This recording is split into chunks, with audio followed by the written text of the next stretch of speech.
हिमालय सिर्फ ऊंचे पहाड़ों और बर्फीली चोटियों का घर नहीं है।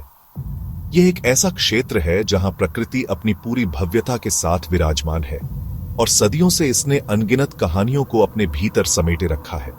बल्कि यह अनगिनत रहस्यों का खजाना है, एक ऐसा खजाना जो आज भी खोजे जाने का इंतजार कर रहा है।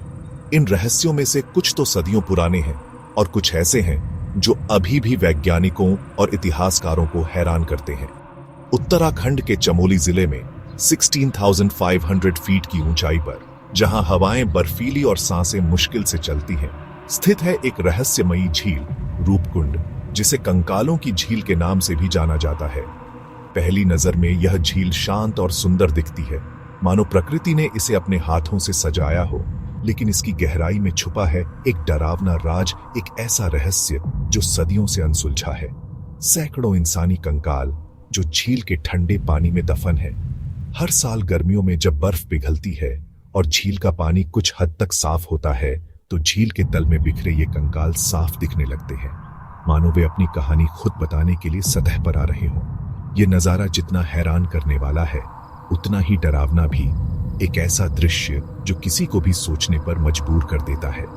रूपकुंड का नाम रूप और कुंड से बना है, जिसका शाब्दिक अर्थ है सुंदरता का तालाब, एक विरोधाभास जो इस झील को और भी रहस्यमय बनाता है। लेकिन इसकी असली पहचान इसकी सुंदरता से नहीं, बल्कि इसके रहस्य से है, जो इसे दुनिया भर में मशहूर करता है। क्या यह किसी प्राचीन सेना की कब्रगाह है जो किसी आपदा का शिकार हो गई, या किसी तीर्थ यात्रा का दुखद अंत जहां श्रद्धालु अपनी अंतिम यात्रा पर निकल पड़े थे? यह झील हमें याद दिलाती है कि इतिहास सिर्फ किताबों में नहीं लिखा होता, बल्कि पहाड़ों और झीलों में भी दफन होता है, जहां प्रकृति अपने रहस्यों को सदियों तक सुरक्षित रखती है। रूपकुंड की यात्रा सिर्फ एक ट्रैकिंग अभियान नहीं है, बल्कि यह समय में पीछे जाने जैसा है, एक ऐसा अनुभव जो आपको इतिहास के करीब ले जाता है। तो आइए इस रहस्यमयी सफर पर आगे बढ़ें और इस अद्भुत झील के बारे में और अधिक जानने की कोशिश करें और रूपकुंड के कंकालों की अनसुनी कहानी को जानने की कोशिश करें, ताकि हम इस रहस्यमय झील के अतीत को समझ सकें। स्थानीय लोग रूपकुंड के रहस्य को सदियों से जानते थे। उनकी लोक कथाओं और कहानियों में इस झील का जिक्र मिलता है। ये कहानियां पीढ़ी दर पीढ़ी चली आ रही थीं, लेकिन बाहरी दुनिया को इस बारे में कोई जानकारी नहीं थी। लेकिन दुनिया के लिए यह राज 1942 में खुला, एक ऐसी घटना के साथ जिसने इतिहास के पन्नों में अपना नाम दर्ज करा लिया। यह वह समय था जब द्वितीय विश्व युद्ध अपने चरम पर था और भारत ब्रिटिश शासन के अधीन था। जब ब्रिटिश फॉरेस्ट गार्ड एच के माधवल ने झील के किनारे सैकड़ों कंकाल देखे, वह उस क्षेत्र में गश्त कर रहे थे, तभी उनकी नजर इन भयानक अवशेषों पर पड़ी। यह दृश्य चौंकाने वाला था। इतनी ऊंचाई पर इतने सारे इंसानी अवशेष, कंकालों की संख्या और उनकी स्थिति ने कई सवाल खड़े कर दिए। यह स्पष्ट था कि यह कोई सामान्य घटना नहीं थी। शुरुआत में ब्रिटिश सरकार को शक हुआ कि यह द्वितीय विश्व युद्ध के जापानी सैनिकों के अवशेष हैं, जो शायद इस दुर्गम इलाके में भटक गए थे। लेकिन जांच में पता चला कि ये कंकाल बहुत पुराने हैं। रेडियोकार्बन डेटिंग से पता चला कि ये अवशेष सदियों पुराने हैं, जिससे जापानी सैनिकों वाली थ्योरी गलत साबित हुई। इसके बाद वैज्ञानिकों और इतिहासकारों का ध्यान इस रहस्य की ओर गया। वे इस गुत्थी को सुलझाने के लिए उत्सुक थे कि इतने सारे लोग एक साथ इस दुर्गम स्थान पर कैसे मारे गए।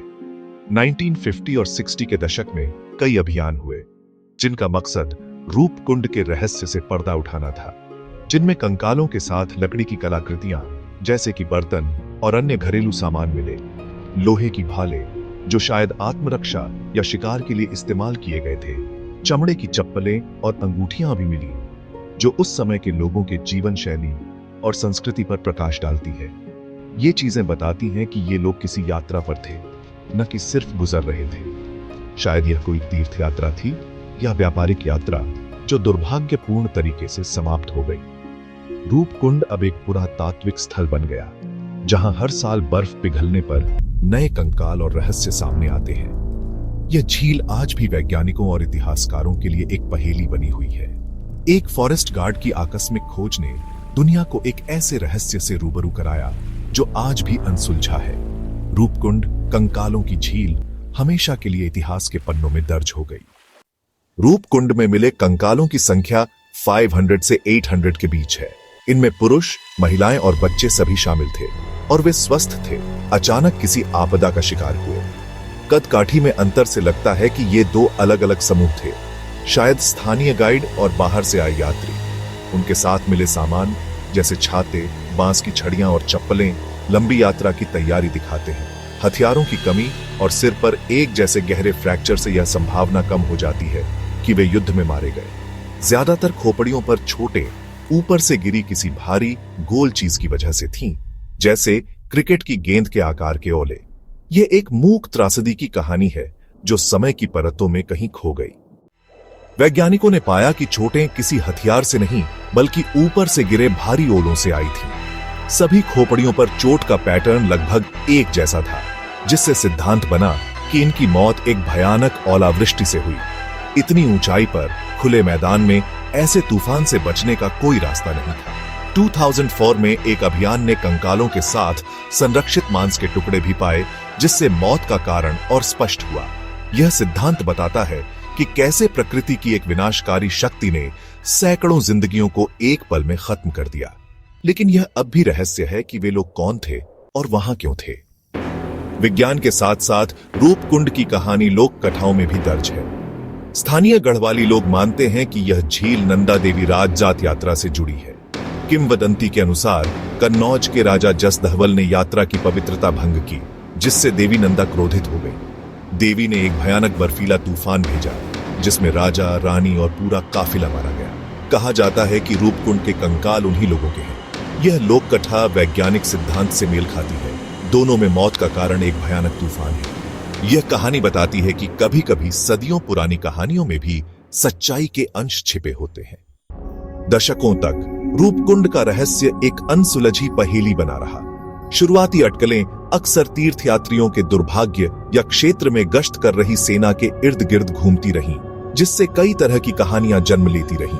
लेकिन 2019 में किए गए एक व्यापक डीएनए स्टडी ने इस जटिल कहानी को एक अप्रत्याशित और नया मोड़ दिया। वैज्ञानिकों ने सावधानीपूर्वक 38 कंकालों के डीएनए का विश्लेषण किया, एक श्रमसाध्य प्रक्रिया जो उनके आनुवंशिक रहस्यों को उजागर करने की उम्मीद में की गई थी।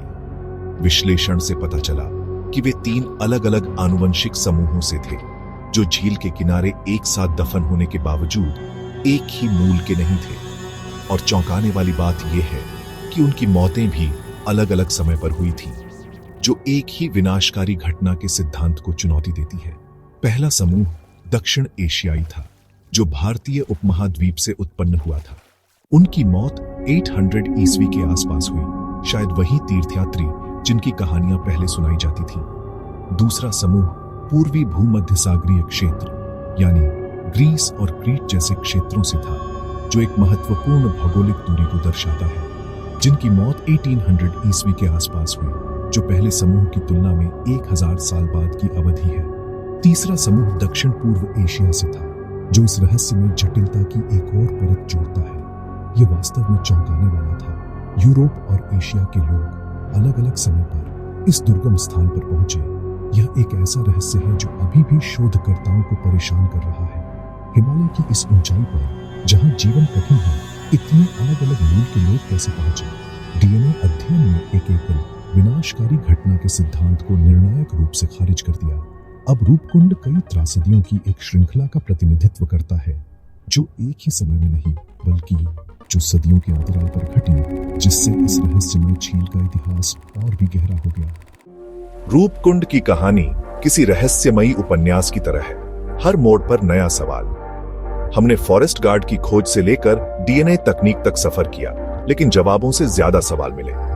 अब यह सिर्फ एक घटना की कहानी नहीं, बल्कि अलग अलग समय और जगहों से आए लोगों की दुखद नियति का संगम है। आज भी रूपकुंड झील उतनी ही रहस्यमयी है। अब सवाल है, वे भूमध्य सागरीय लोग वहां क्यों आए? क्या सभी घटनाएं प्राकृतिक आपदा थीं, या हर समूह की अपनी कहानी थी? यह झील अब मानव इतिहास की एक अनसुलझी प्रयोगशाला है, जो हमें अपनी जड़ों और अतीत को खोजने के लिए प्रेरित करती है। शायद कुछ रहस्यों का अनसुलझा रहना ही उनकी सबसे बड़ी खूबसूरती है, जो हमें बार बार अपनी ओर खींचती है।